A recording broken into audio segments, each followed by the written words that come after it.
Welcome to Startup Stories. My name is Haley Huey. I'm director of the Entrepreneurship Clinic at the Poole College of Management at North Carolina State University. And I'm here today with Emily Neville, who is the founder of Beer to Bags, formerly Reborn. Hey, Emily. Thanks so much for coming in for this. It's always great to see you.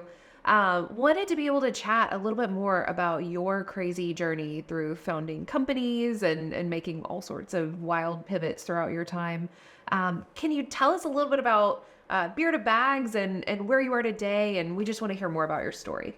Yeah, absolutely. And thank you for having me on. It's always great to talk with you. So, Beer to Bags is a simple solution to a huge problem in the brewing industry. So, malted grain, is transported to breweries, typically in 55-pound polypropylene bags that are difficult to recycle. It's one of the four main ingredients of beer. So, you can imagine how much malt is actually going to breweries every year. It results in millions of these polypropylene bags, typically discarded during the brewing process, so going straight into landfills. So we collect those bags, consolidate them, and upcycle them into durable, unique products. Excellent. And Emily, this is not your first company that you No. have started. So it tell us also about how you arrived at the idea for Beer to Bags. Yeah, and you referenced that a bit in the name change, right? Yeah. So I originally started Reborn while I was a sophomore at NC State. Yeah. Alma mater. Go back. And I started Reborn originally to solve the problem of also textile waste, abandoned clothing in the back of closets. So really post-consumer textile waste. Unlike malt bags, which are all the same type of material, same texture, there's a consistent supply of it. You can imagine that the clothing in the backs of our closets are all vastly different. You have cottons, you have knits, all different sizes and shapes and materials. And so it was very difficult to scale and have any kind of consistency or repeatability. And so I really learned how important it is to have those things in a business the hard way, right? So kept at Reborn for a few years, really committed to that mission. And it was and is a great idea. But along the way, and now this is about a year and a half ago, a couple breweries reached out to our team about spent malt bags. It was Raleigh Brewing right here in Raleigh, North Carolina. They let me know that they were throwing away 200 bags every week. And so I thought, wow, this is interesting, right? Because before that, I had never really run into anything that was that consistent, that great of an opportunity to solve textile waste. So pivoted, and now we're in about 250 tap rooms and doing some online sales and wholesale, and really able to drive repeatable growth. Yeah. I think that's fantastic. And we talk a lot in entrepreneurship about solving a problem. You've just named at least two different problems that you're solving. It's not only textile waste, but it's really helping those breweries starting here very locally. They immediately need to dispose of all these things. I had no idea about that volume. When was it that it really clicked into place and you thought, okay, we've got something. This doesn't just work for Raleigh Brewing, which is fabulous. How did you first glimpse the scale that you could accomplish? Yeah, I think that I did hold on to the original idea for Reborn maybe a little bit longer than I should have. First time founder, it's a very special idea to me. And I did really want to see that work. But I also learned how difficult it is to have two brands, two to three. It really had more than that probably, because I had so many different ideas for how to solve textile waste. And I said yes to a lot of things. So I definitely held on to that a little bit longer than I should have. But I think that I mentioned the first part of the problem or opportunity, which was consistent textile waste that we could repeatedly use. But where it clicked into place was seeing repeatable sales, right? So the actual distribution of the end products. I thought it made perfect sense as a circular story to actually sell the products back to the breweries. And so that's what we did, right? We figured out how to take these spent malt bags that were otherwise very ordinary polypropylene plastic bags, brand them as unique brewery merchandise, and sell it back to the breweries where they could then resell it at a profit. Once we started to get some repeat orders from breweries, and the response was extremely positive from breweries and beer lovers everywhere, I knew, okay, now I have product market fit. Which we always talk about in entrepreneurship classes, but actually finding that for real in the marketplace is pretty hard. Yeah. I was going to say, it sounds like such a simple idea to really find a product that people become fanatical fans about and they love it and they want to swipe their credit card multiple times. Sounds simple. It is actually really hard to achieve in the real world. I know you found that. But I love that you were able to connect not only with solving a problem for someone, but also providing real value for them. Because, you know, if you're a regular at Trophy Brewing, you want the t-shirt, you want the swag, you now have a bag to go along with it. So I love the idea behind the product there. And traveling back in time, you mentioned you started this as a sophomore at NC State. So 19. I did not have it all figured out at 19 while still in school. But I think, you know, I remember working with you even as a student and knowing that there was clear direction and you were really prepared to solve all these sticky problems. You didn't start out and you weren't a textiles major. So No. how did you feel the confidence that you could go out and solve something in an industry that you were not directly studying? Yeah, so I guess to go back to why I started Reborn and got into this in the first place is because I grew up sewing. So I actually grew up taking textile classes. I guess I was that very odd kid in middle school who decided to take some textile classes. I was involved in a lot of different activities, but love sewing, love craftsmanship. Yeah. And even in middle school and high school, I was upcycling or redoing clothing that I had in my closet. So that's where the idea came from. I loved remaking things that I had. And I also thought it solved another huge gap today in the marketplace, which I think is more relatable, sustainable products. It's come a long way in the past 10 years, or again, really since, you know, I started Reborn. But at the time, sustainable fashion existed on the fringe market. You have brands like Eileen Fisher that are pretty expensive and out of reach, especially for a college kid, right? And so I wanted to see sustainable clothing and textiles more in the mainstream. And I thought, what better way than with upcycling, where you do have that sentimental value of your own clothing and you ideally have a lower cost of making the material because you're not using organic bamboo or a really expensive process to make, you know, a recycled fiber material. You're using existing clothing and preserving that original form. Yeah, that's exciting. I think accessibility is so important. Yes. And, you know, sustainability we see all the time on campus with early stage founders. I think topically, people are really interested in how they can do their part or through what lens their business might be helpful.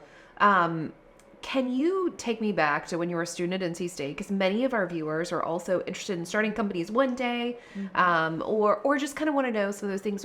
What are experiences, programs, or people that you connected with early on that were really able to help you propel some of these ideas? Yeah, wow, so many. And that it is asking to take me back now for a few years. But no matter what my major was, which was political science, and I was also a Park Scholar at State, I was definitely just drawn to entrepreneurship at NC State. So we're lucky to have such a good program. I took entrepreneurship classes, which is cool if that's even a thing, but you know, they are, and I took them with vigor. I was also really involved in the clinic. I believe that I worked on, you know, some real life businesses as a part of some of their clinic long semester programs, and even had students work with me on Reborn at the time. And then probably a really cool thing I was able to do was pitch to the Wolfpack Investors Network WIN. And I think I was one of the youngest to actually receive money from I think WIN. you were the youngest. To be able to pitch and successfully raise a round of capital through that. So that at that time allowed me to graduate and go full-time on my startup with a couple full-time employees. Yeah. I think it's also a credit to the Wolfpack Investor Network. You know, typically you'll see a lot of really exciting science-based startups, deep tech, ag tech, just really innovative breakthrough technologies. And I think it was really wonderful also to be able to put a company like Reborn in front of investors, and that they were really excited.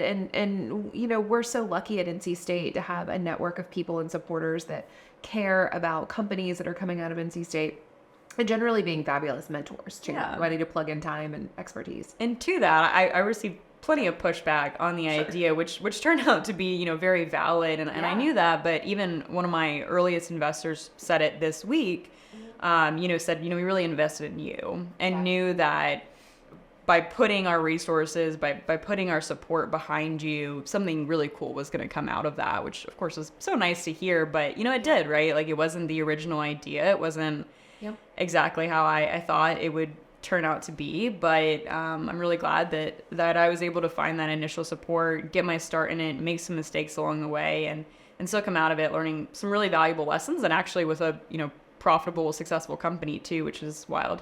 Yeah. And what do you think is one of those pieces of advice that you would pass along to other aspiring founders or even people who've started multiple businesses? What's kind of a kernel of wisdom that you have really taken away? Yeah, I do think that you have to be very careful or cautious, right? When you decide to take on investment capital or debt of any kind. So, I'm saying I'm very grateful for the support that I was given. At the same time, I do think that, especially if you're a young entrepreneur, you just don't have some of those life experiences yet where maybe you realize how to use those funds or how expensive it can be to hire employees. Like, there are just some honestly real life experiences that I learned through my first startup and being so young. And realizing that there are many, many different ways to start a company, many different ways you can bootstrap, you can, if you can, try to avoid debt or be very thoughtful around the outside capital that you take on. Ideally, it is for growth.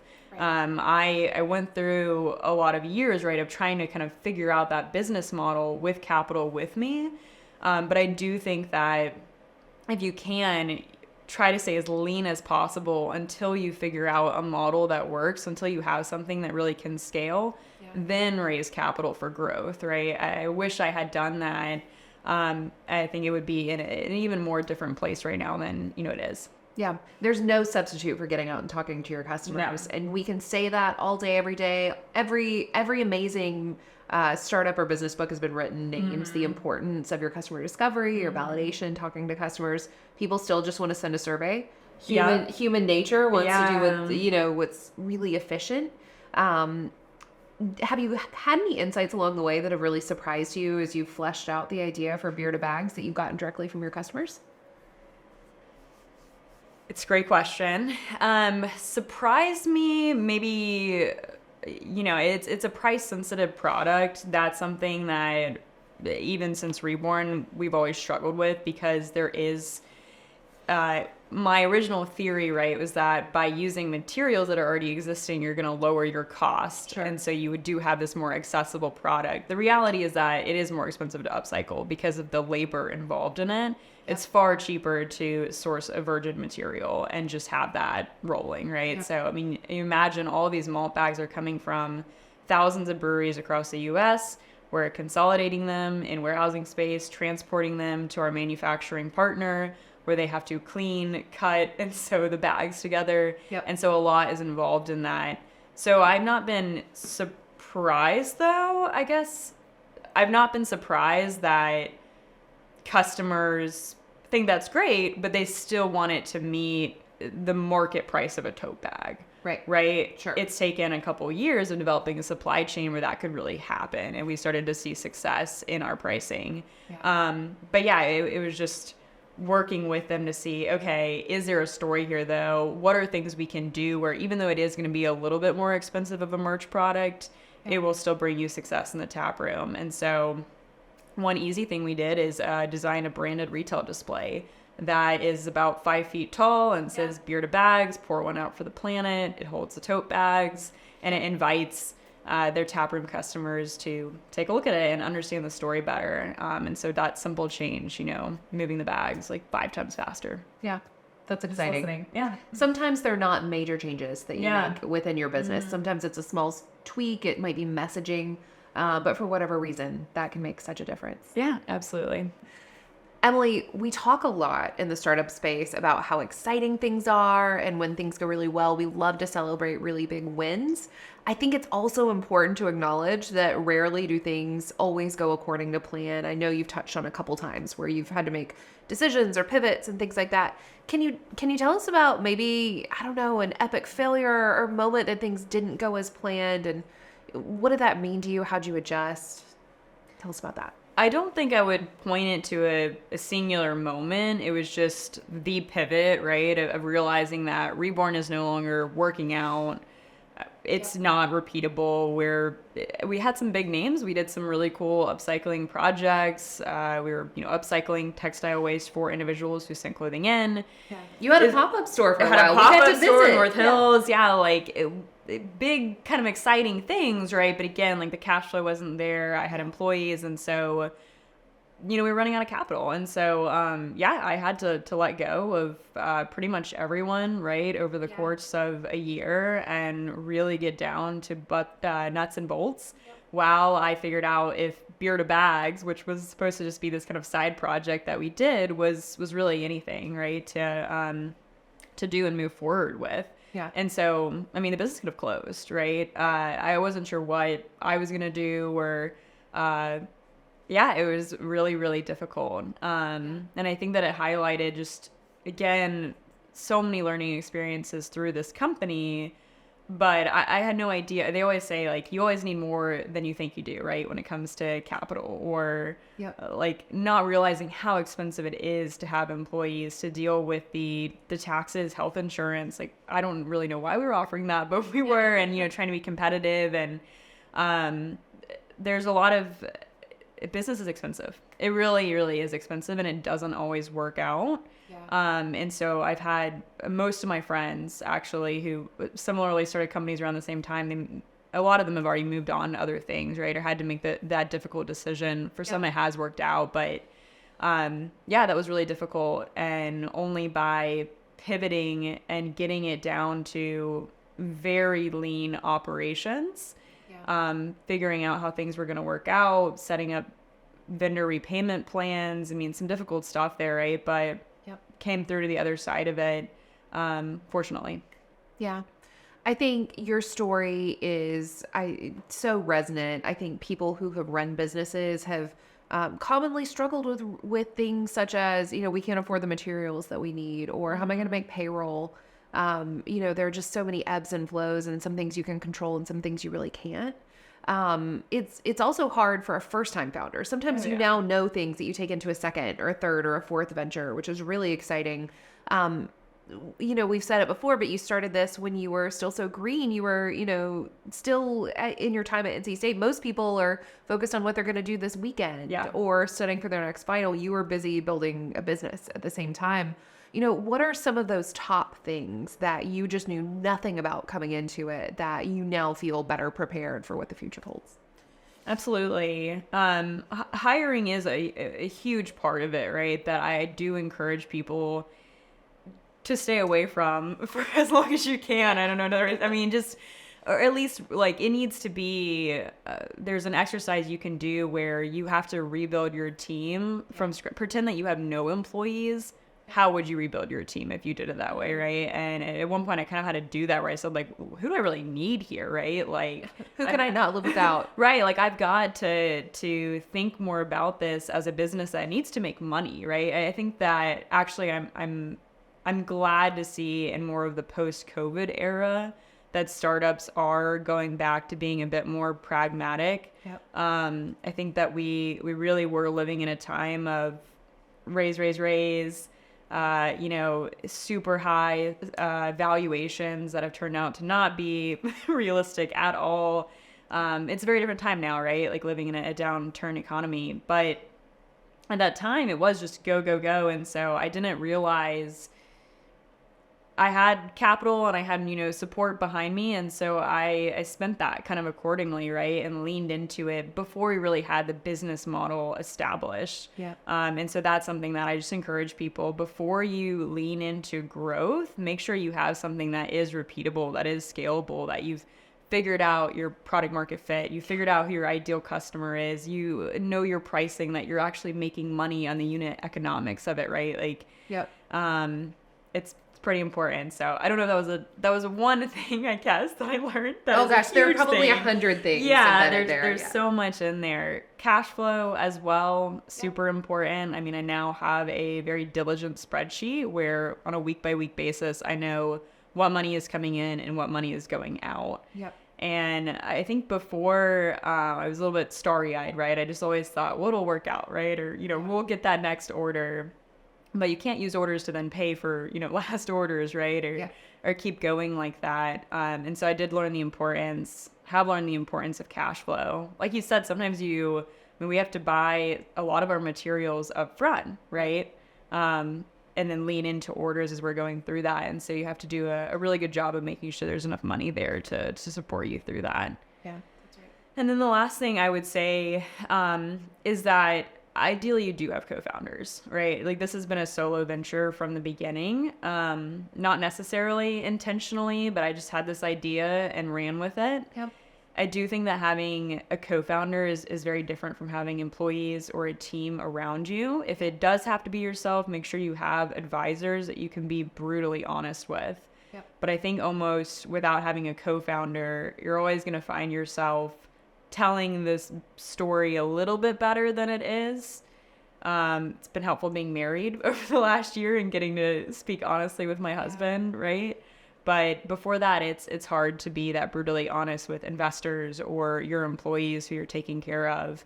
Yep. So having a co-founder, I think, if you can, who maybe is more risk averse than you are, right? I was always a little bit more risk tolerant and willing to lean into those unknowns. Yeah. But I've seen teams work out very well where someone is more, hey, we're not going to make that hire yet, right? Or we're not going to spend into that marketing budget yet because they're a little bit more risk averse. Yep. I think certainly having the feedback loops and the brutal honesty as you named, and it can just be socially isolating to found a company by yourself. Of course, there's successful examples of that, but I do think that's an interesting thing that sometimes founders learn along the way is, if there were maybe one more of me that provided more balance in different ways, because, you also similarly don't want to always hire people who have the same skill sets and the same flat sides and think about things the same way. Yeah. You want to feel challenged in different ways.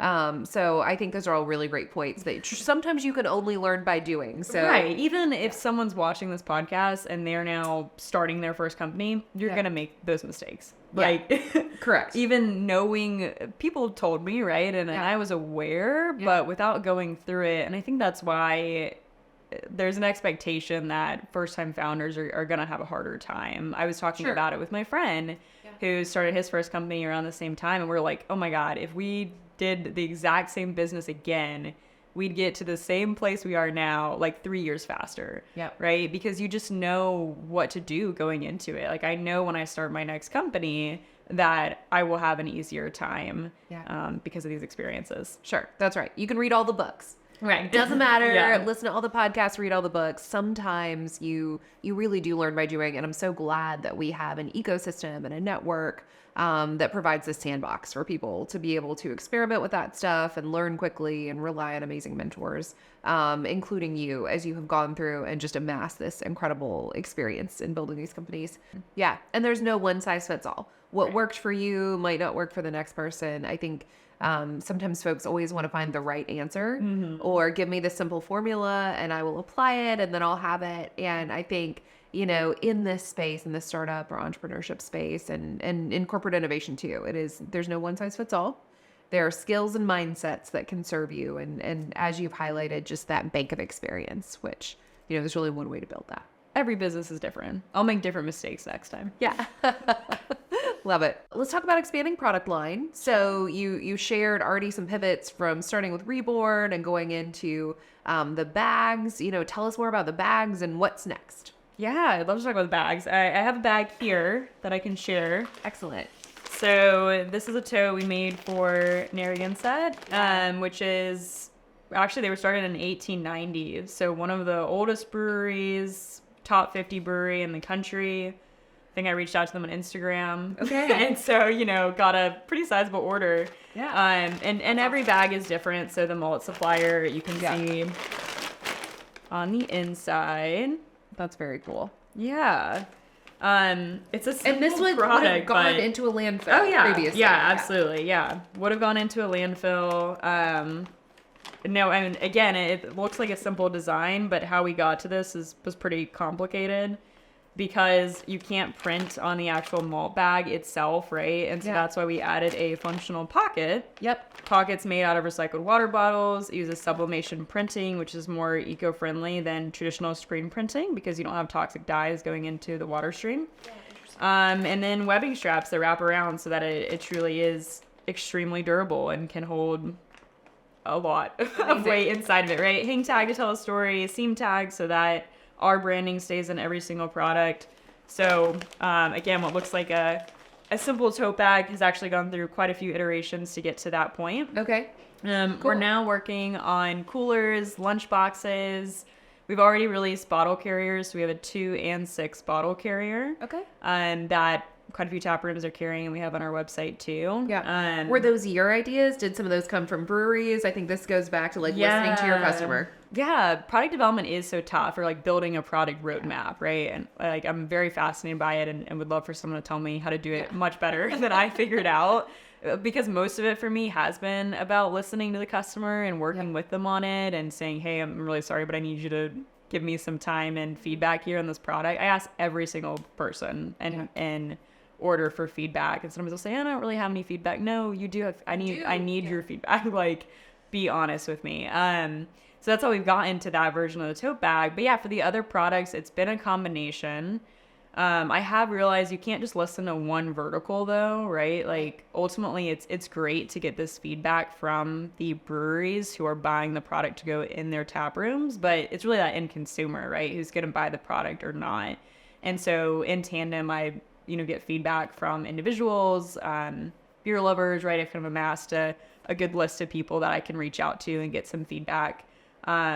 Definitely market research, right, is going in the front part of it. What's maybe missing in the market? Yeah. What does this material work best with? So you're not going to use a polypropylene plastic bag to make a pillow. Yeah. Right. What's technically feasible, plus good. People really want it. Sure, so it's viable right? for a business. Yeah. But what makes sense with this product line? So of course, bottle carriers, because you're at a brewery and you want to carry those growlers home in something, right? Yeah. I think right now, many states are banning plastic bags. And so having more reusable shopping bags or coming out with more variations of the tote bag to complement that. And so that made sense to me. So I definitely go off of little bit of market research, and then knowing that your first product, even of your next product, right, not just your MVP that you go to market with, but any of your product is going to truly be just that first iteration. So, make a small run of it. Don't spend too much in R&D to get to this perfect thing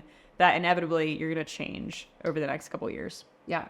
I think it's really exciting to just see the progression from an early stage idea, to your point, to what do you place in the hands of the customer, and then, through multiple iterations, how does that grow and improve? But how do you bring other products online that they really want or need and maybe haven't thought about? Yeah. We're certainly excited to follow along with Bearded Bags and to see what's able to be next for that. If people want to follow along with kind of your story and what goes next, how would you recommend connecting or following along? Yeah, so on Instagram at Bearded Bags. I'm also on Instagram at Entrepreneur Emily.